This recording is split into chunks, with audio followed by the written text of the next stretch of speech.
Hey, what's up? My name is Pete Zen. Welcome to my small but efficient recording studio. My girlfriend says it's slightly larger than the national average. All right, so let's get into it. So what is this studio for?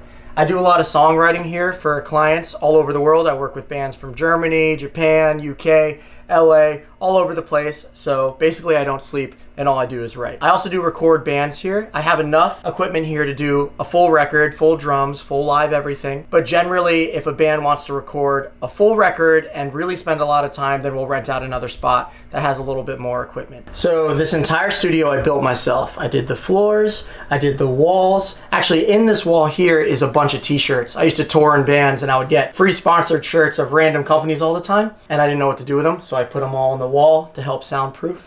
This door over here is thick. It's like maybe 4 inches thick. It's filled with t-shirts again, and it's plywood on each side and then a little bit of foam to close in the live room. Originally, when I built the studio, the rooms were flipped. Originally, the control room was in there, and this was the live room. This is about a maybe 12 by 30 foot room, and that's about like a 12 by 12 room. As I had full bands come in here, it got a little too tight in there. So I ended up flipping the rooms, redid the sound paneling, and I made sure that there was absorption above the desk and around here, on the door over here, and then a couple extra in that room over there. But I think the most important thing is that you reference on headphones, no matter where you are, to make sure your low end is good and your top end is good and the balance is actually right. So after I finished the floors and the walls and the sound paneling, I built the furniture, and this is probably like the 4th set of furniture that I've built because my equipment's always changing and I'm always having to need more space or less space. Right now, this is the current setup. It's just plywood that's stained, and this is on rolling wheels, and this is just, I don't know, like a 14U rack space or something like that. So let's get into my instruments. First of all, we got this acoustic here. It's a random Yamaha. We got my girlfriend's Yamaha. Same thing, isn't that funny? We both had the same guitar. We got this Fender bass over here that my buddy Tom gave me. Split right here, all the way up, and he fixed it up. This is the best sounding bass I've ever had. Next, we got this little Parlor Gretsch acoustic Jim Dandy.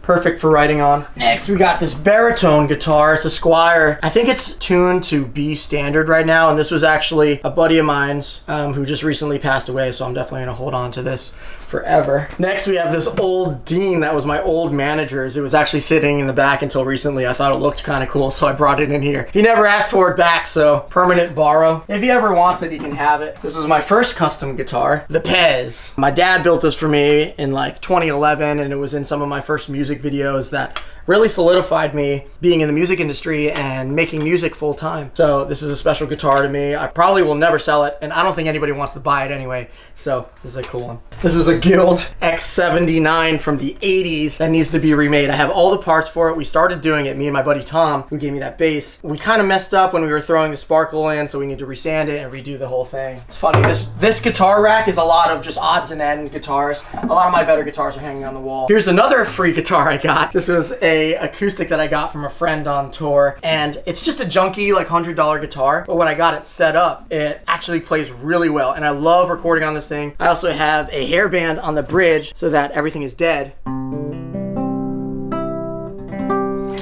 Another really cool tool to write with. Here was my main guitar for a very, very long time. This is my Fender Strat. It's customized. It's got a pink pick guard. It's got 69 nice on the knobs. It has a kill switch on off, a couple X's. It's my first time, so every time you plug in, it's like, oh, it's my first time. I have a headband on the headstock to stop some of the noise, so when you strum and you stop, you don't hear that extra bling on top. So this is my humbucker guitar that I like to write with if I'm doing like heavier rock stuff. Here is my main guitar. It's my Fender Tele. Everything is stock right now. I've been thinking about what I can do to it to make it actually kind of cool. I mean, it is a cool guitar, but I like to modify my things. But right now, this is my standard writing tool every day. And then I have one more guitar over here before I talk about everything over here. I have this. This was my touring guitar for a long time too. It's a Fender Mustang. This thing has been everywhere. This thing has been across the country, overseas. My buddy Tom, who works on my guitars and gives me some free guitars every once in a while, has left me some nice notes because Mustangs are notoriously hard for setting up.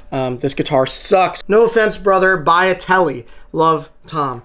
and I bought a telly. And then here's another one. Bro, please, from the next year. Bro, please, buy a new guitar. Haha, you're better than this. I love this guitar. One, it's a short scale, so when you play in standard, it rings nicer, it feels a little deeper. And then when I play it, I'm only like 5'7", 5'8", 5'9", wearing docks. My girlfriend's shaking her head. It makes me look taller. But again, this was customized to have the Pete Zen custom 6'9" knobs and the red pick guard, which was actually a white tortoiseshell pick guard, and I spray painted with opaque red paint. But it's seen a lot of road. Over here is a cable wall. This is where I had all my cables. I went through one day, I had a bunch of bins of cables. I went through a ton of them. I found like 15 working XLRs, 10 guitar cables, and I'm set. No cable in the studio is broken now. That was a problem for a long time. You go to set up 20 mics on a drum kit, and then you're figuring out, oh, that mic cable doesn't work. Oh, that patch into the other mic cable doesn't work, but the first one works. So I went through and streamlined everything. Everything's hanging up nice. You have all the adapters you could ever need. You have all my little writing tools like the EBow, which, secret tip, if you're like me and you're running guitar sims all the time and you can't really create feedback because you can't bring your guitar up to the speaker on the computer, you can use an EBow to create fake feedback on note too. So if you put it on the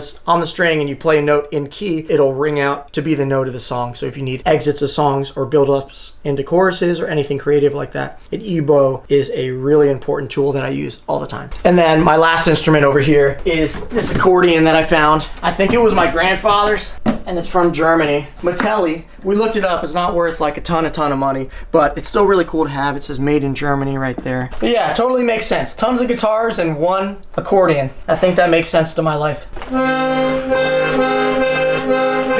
So if there's any polka punk bands out there that want to record, I am your freaking guy. I think we should get into the gear. First of all, we have all the patch cables here. There are 3 main types of, I guess, pre's or sounds that I have in this studio. I have a fully tube LA610, which sounds great for vocals. It's my main vocal thing right now. It has mic impedance. You can also record bass guitar through here. Sounds really good, and you can pick the high Z impedance. It has a pad, it has a phase, it has phantom power, which this mixer actually doesn't. And then you can pick your tube level, you can set your EQ, you can set your compression so that you're not worried when you're recording a vocalist or you're recording yourself. If they're too loud, too quiet, it sort of levels it out before it goes in the computer. Obviously, I'll adjust if we're switching up a whole section, but I want the artist to be able to just do his thing and not be worried if he's clipping the mic or being too loud or whatever. The next main type of pre I have is this mixer. It's a TAC Model 3. What this was used for is it would run before a tape machine, just to set your levels before it hit the tape machine. But I'm using it as extra pre's and extra EQs because it does have 2 set EQs. You can set it to either 3 or 10K on the top end, or you can set it to 75 or 20 on the low end. So it's really cool on drums. It sort of flattens out the transients. It's just super fat and warm. So right now I'm using it on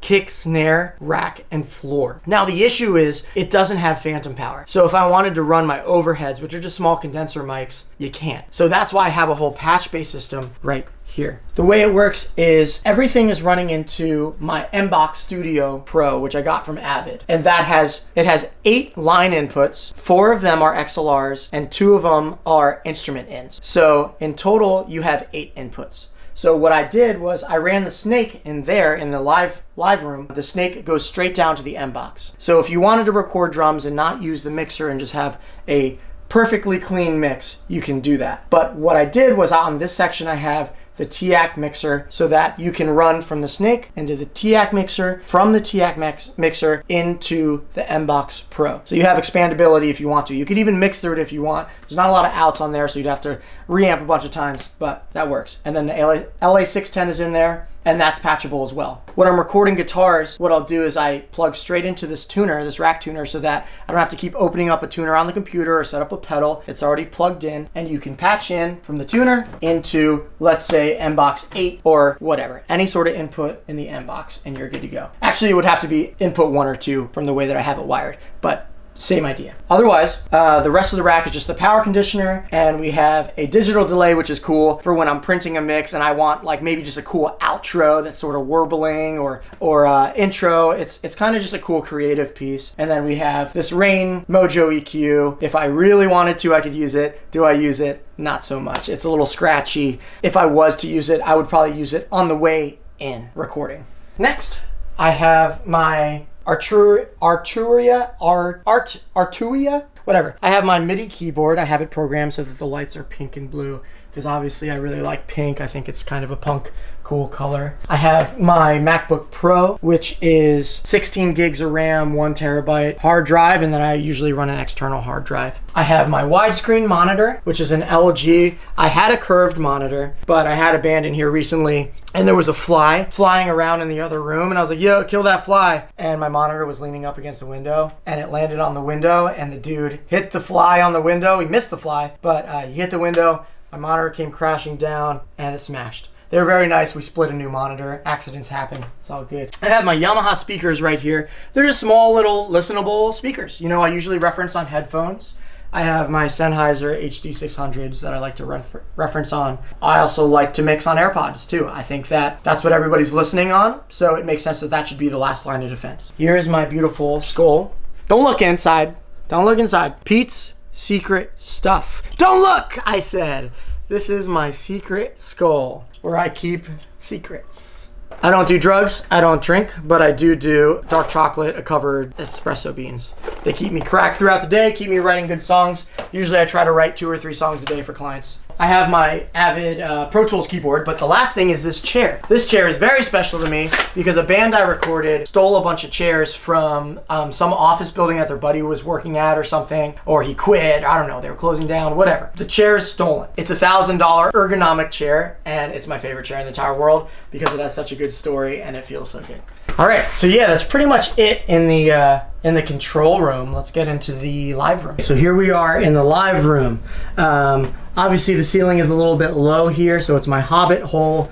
It opens up over here. Really, the only thing I'm doing in here is vocals and a little bit of live drums, so we don't need a massive live room. It's not like we're having a whole band in here, pre-proing all their songs in here or anything. A lot of the work I do is just songwriting and remote work, so it's a lot of the times it's me running back and forth in here. I did have a band in here yesterday, but 90% of the time it is just me running back and forth. I guess let's start with the drum kit. So the drum kit is a custom drum kit that I cut in half. It was Keller shells. I bought a couple kits off this guy in Trenton.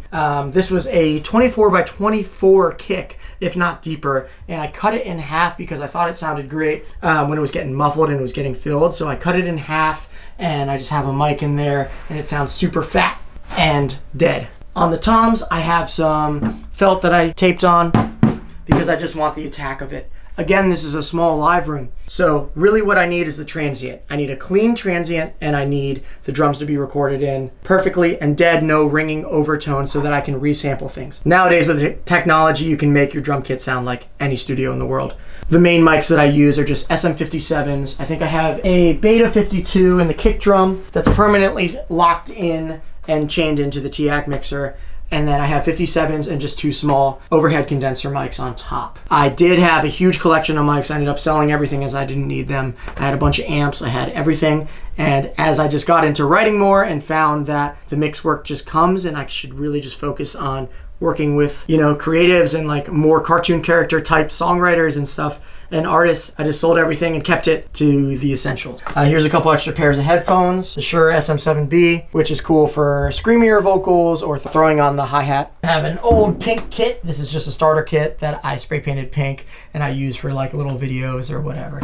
I have my AKG 414 mic, which is my high pristine vocal mic. A bunch of different polar patterns on it. It has some low cut, so really the only thing I need when I use this mic is the EQ flat on the LA610 and then some compression. And then I just have another random mic here if I want to record, you know, the ride cymbal, so I can do the hi-hat and the ride and on top of the small condenser mics. And then we have our snake, which is running through the wall. And I have the LA610 permanently in channel 9. There's an extra patch bay that I got from my old studio. He was really nice and he gave me a ton of free gear. I have this Pro MPA2, which is broken. I bought new fuses for it. It turns on now, but it still pops somewhere. So I need to send that out to be fixed. I was also thinking about modding that and maybe throwing a guitar pedal in it, sort of making it like a plasma rack type of thing.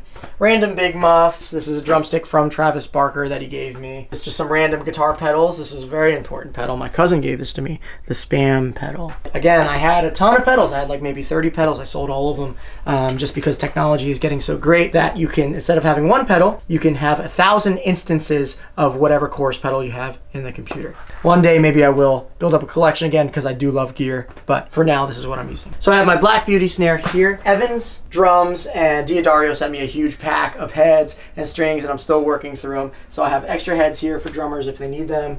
Extra snare here. I have another steel drum in the back. Some extra cymbal choices. We have some Zildjians, K Customs, and then the original head that went on the kick drum. DW2000s, not on the drum kit, for some reason over here. A couple random records over here for inspiration.